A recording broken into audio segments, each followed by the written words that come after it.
नमस्ते। एडिवर्स में आपका स्वागत है। आज हम इतिहास के उस पन्ने को खोलेंगे जहां ये तय हुआ कि भारत पर अगले 200 साल कौन राज करेगा। कहानी व्यापारियों की है जो शासक बन गए, और ये सब शुरू हुआ एक खोज से, भारत तक पहुंचने के एक नए समुद्री रास्ते की खोज। और ये सिर्फ एक भौगोलिक खोज नहीं थी, ये एक ऐसी घटना थी जिसने दुनिया का नक्शा और भारत का भविष्य दोनों हमेशा के लिए बदल दिया। आज हम उन स्रोतों की गहराई में जाएंगे जो बताते हैं कि यूरोपीय शक्तियां भारत क्यों आईं और कैसे। व्यापार के इरादे से शुरू हुई ये यात्रा एक साम्राज्य बनाने की जबरदस्त जंग में तब्दील हो गई। तो चलिए इस कहानी को परत दर परत खोलते हैं। हमारे स्रोतों के मुताबिक इस पूरी कहानी की जड़ें 1453 के एक बहुत बड़े जियोपॉलिटिकल इवेंट में हैं, जब तुर्कों ने कुस्तुनतुनिया शहर पर कब्जा कर लिया। आज का इस्तांबुल। हाँ, आज का इस्तांबुल। ये सुनने में दूर की बात लगती है, लेकिन इसका सीधा कनेक्शन भारत से था। बिल्कुल सीधा। कुस्तुनतुनिया सदियों से यूरोप और एशिया के बीच जमीनी व्यापार का मेन गेटवे था।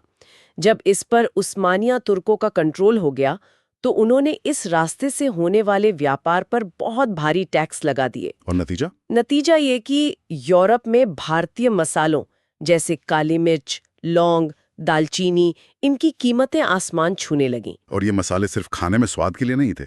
उस जमाने में फ्रिज तो होते नहीं थे, तो मांस को बिल्कुल, उसे लंबे समय तक ठीक रखने के लिए भी ये बेहद जरूरी थे। यानी ये एक आर्थिक मजबूरी बन गई थी जिसने यूरोप को समुद्र में उतरने पर मजबूर कर दिया। सही कहा। और माहौल भी बन रहा था।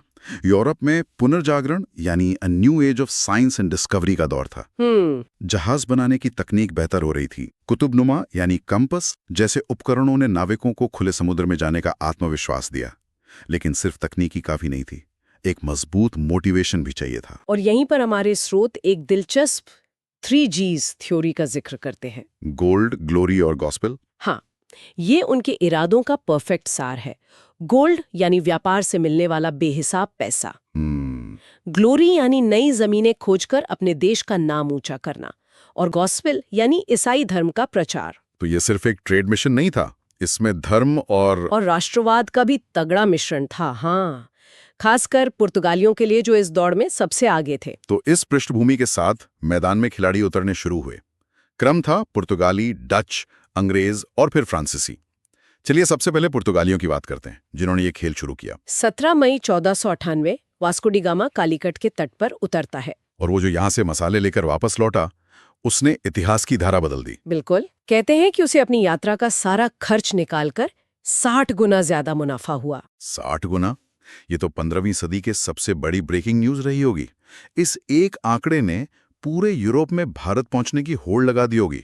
हाँ, ये किसी गोल्ड रश से कम नहीं था।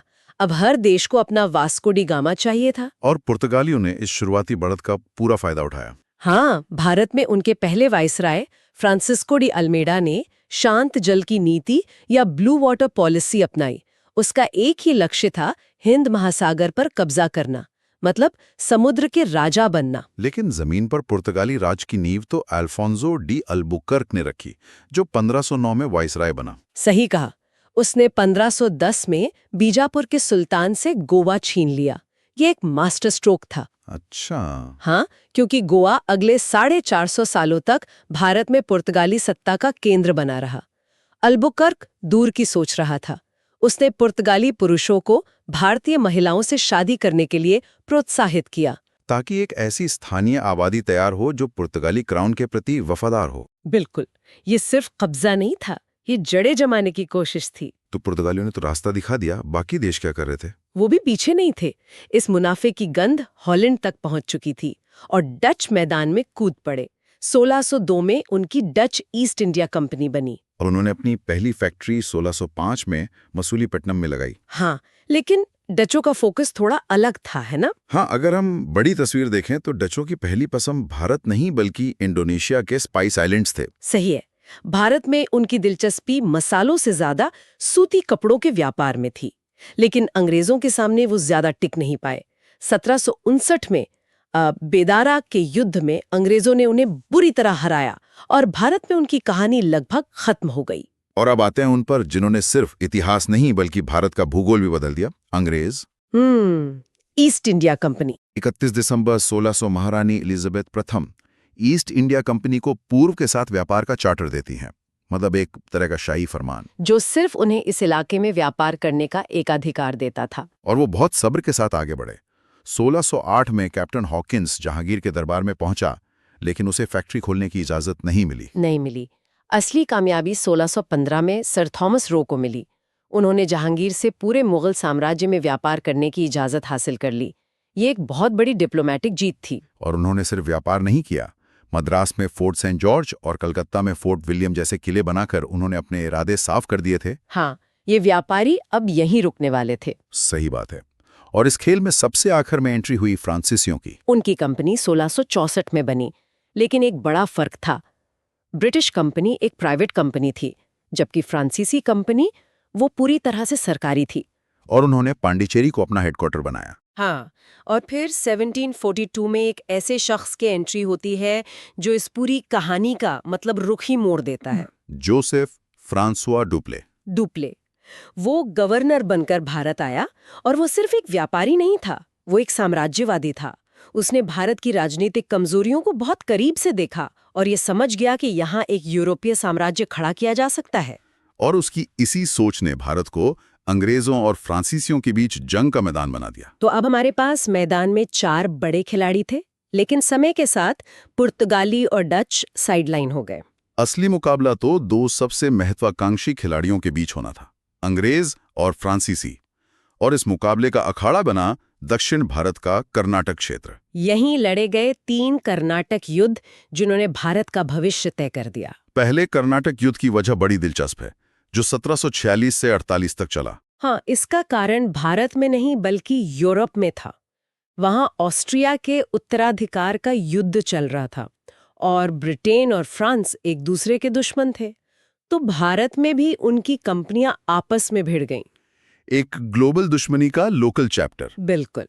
अंग्रेजों ने कुछ फ्रांसीसी जहाजों पर कब्जा करके शुरुआत की, लेकिन डुप्ले चुप बैठने वाला नहीं था। उसने मॉरिशस से मदद मंगाई और पलटकर अंग्रेजों के सबसे बड़े गढ़ मद्रास पर ही कब्जा कर लिया। लेकिन इस युद्ध की सबसे बड़ी घटना थी सेंट थोमे की लड़ाई।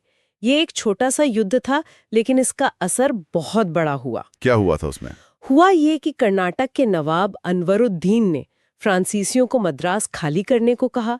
जब वो नहीं माने तो नवाब ने अपनी 10,000 सैनिकों की विशाल सेना भेज दी। और फ्रांसीसियों के पास महज कुछ 100 सैनिक। लेकिन वो सैनिक यूरोपियन ट्रेनिंग वाले और अनुशासित थे। उन्होंने नवाब की हजारों की फौज को हरा दिया। बस इतनी आसानी से? लड़ाई की जीत नहीं थी, ये एक मनोवैज्ञानिक जीत थी।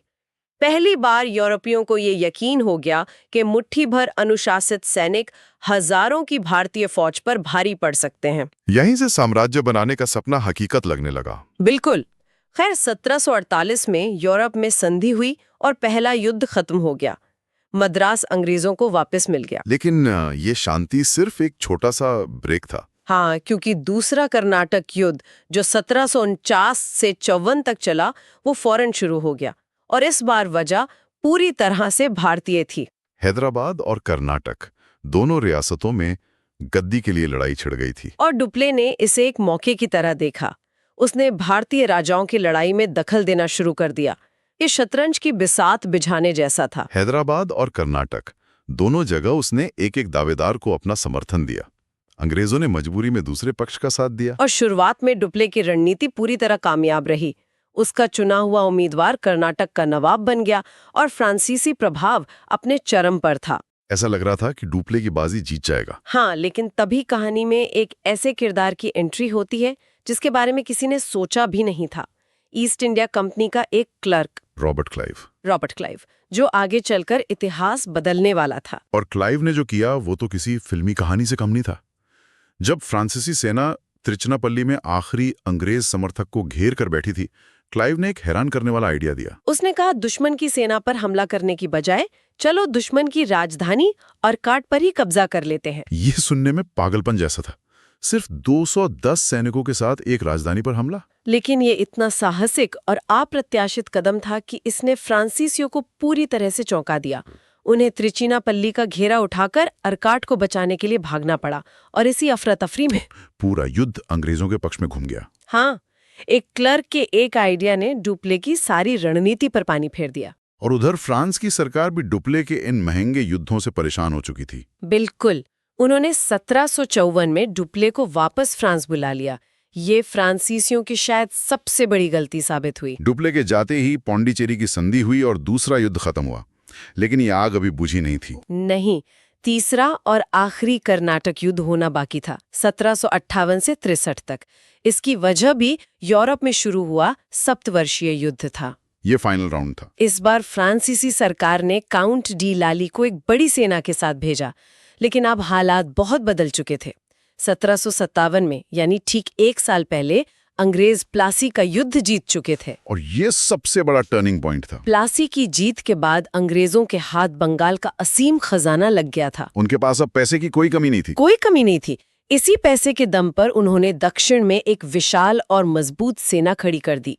फ्रांसीसियों के पास इसका कोई जवाब नहीं था। और फिर आई वो तारीख जिसने सब कुछ तय कर दिया, 22 जनवरी 1760। वॉन्डीवॉश का युद्ध। हाँ, तमिलनाडु के मॉन्डीवॉश में। वहां अंग्रेजी सेनापति सर आयरकूट ने फ्रांसीसी सेनापति काउंट डी लाली को निर्णायक रूप से हरा दिया।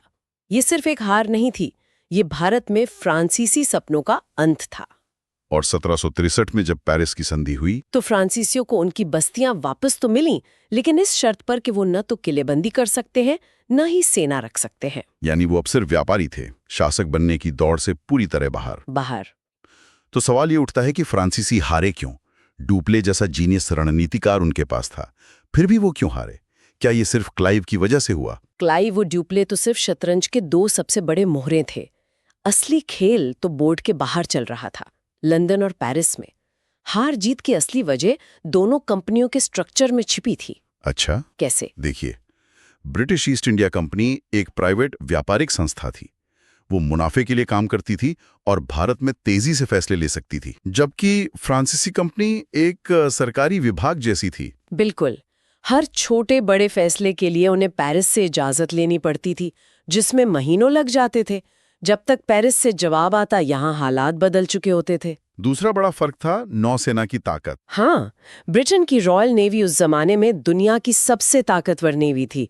वो जब चाहे फ्रांस से भारत आने वाले समुद्री रास्ते को बंद कर सकते थे, जिससे फ्रांसीसी सेना को मदद मिलना बंद हो जाता था। और शायद सबसे बड़ा कारण, जैसा आपने बताया, बंगाल का पैसा। वो तो जैकपॉट था। प्लासी की जीत के बाद जो पैसा आया, उसने अंग्रेजों को एक ऐसी असीमित शक्ति दे दी जिसका फ्रांसीसियों के पास कोई तोड़ नहीं था। और आखिर में लीडरशिप का फर्क। अंग्रेजों के पास क्लाइव, आयाकूट, लॉरेंस जैसे कई काबिल लीडर थे, एक के बाद एक। फ्रांसीसियों के पास मतलब सिर्फ डुप्ले था। जब उसे वापस बुला लिया गया तो फ्रांसीसी लीडरशिप बिखर गई। तो ये कहानी थी व्यापारियों के शासक बनने की।